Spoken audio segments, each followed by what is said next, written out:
Biden की शुदा meeting से भड़के चीन ने दी है प्रतिक्रिया। चीन के आंतरिक मामलों में टकराव बर्दाश्त नहीं किया जाएगा। जापान में चीनी राजदूत का ये बयान सामने आया है। चीन पर आरोप बेबुनियाद हैं, ये भी कहा। जापान अमेरिका विभाजन और टकराव पैदा कर रहा है, ये कहना है चीन का। अंतर्राष्ट्रीय समुदाय को एकजुटता और सहयोग की जरूरत है। जापान में हिंदुस्तान छाया, चीन क्यों बौखलाया? अमेरिका जापान की जुगलबंदी से ड्रैगन क्यों घबराया? चीनी चालबाजियों को काउंटर करने के लिए अमेरिका के साथ जापान का सहयोग बढ़ता जा रहा है। इससे चीन टेंशन में आ गया है। जापान क्वाड में सक्रिय भूमिका में है। उसकी भौगोलिक स्थिति भी चीन के लिए चिंता की वजह बन गई है। अमेरिका ताइवान की रक्षा के लिए सैन्य हस्तक्षेप की बात पहले ही कह चुका है। अमेरिकी राष्ट्रपति जो बाइडेन क्वाड समिट शुरू होने से एक दिन पहले ही दो टूक कह चुके हैं कि अगर चीन ने ताइवान पर हमला किया तो अमेरिका चुप नहीं रहेगा। चीन के खिलाफ अमेरिका सैन्य कार्रवाई करेगा। एक तरफ अमेरिका का कड़ा तेवर तो दूसरी ओर क्वाड की मजबूती से चीन को ताइवान के साथ समंदर में बादशाहत खत्म होने का डर सता रहा है। भविष्य में ऑकस में भी जापान के शामिल होने की संभावनाओं से चीन परेशान है। जापान ऑकस देशों को हाइपरसोनिक वेपन बनाने में तकनीकी सहयोग भी दे सकता है। ऑकस ऑस्ट्रेलिया, यूनाइटेड किंगडम और अमेरिका के बीच एक ऐसा सुरक्षा समझौता है जिससे तीनों देश इंडो पैसिफिक रीजन में चीन की दादागिरी पर लगाम लगा सकते हैं।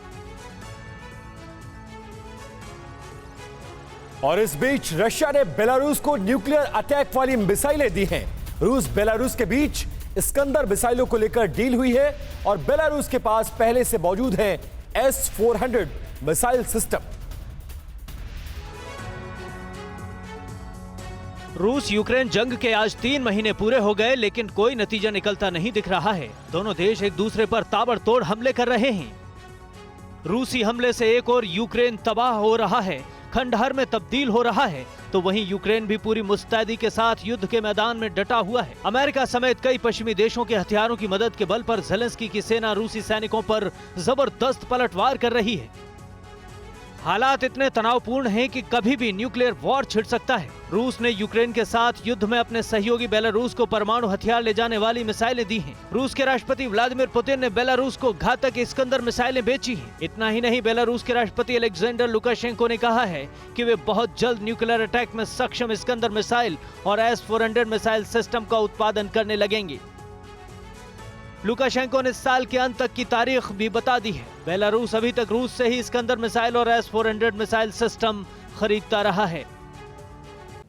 वर्ल्ड इम्यूनाइजेशन वीक पर TV9 नेटवर्क और GSK एक खास इनिशिएटिव ला रहा है, जिसमें हम वैक्सीनेशन की अहमियत के बारे में बात करेंगे और जानेंगे कि कैसे बच्चे से लेकर बड़ों तक के लिए वैक्सीनेशन न सिर्फ एक सुरक्षा कवच है, बल्कि लंबी और स्वस्थ जिंदगी की सौगात भी देती है। जुड़िए हमारी इस खास पहल से और देखिए TV9 नेटवर्क और GSK presence vaccination card, health का पासपोर्ट। वर्ल्ड इम्यूनाइजेशन वीक की हर अपडेट के लिए देखिए TV9 डिजिटल 28 अप्रैल 3:30 बजे।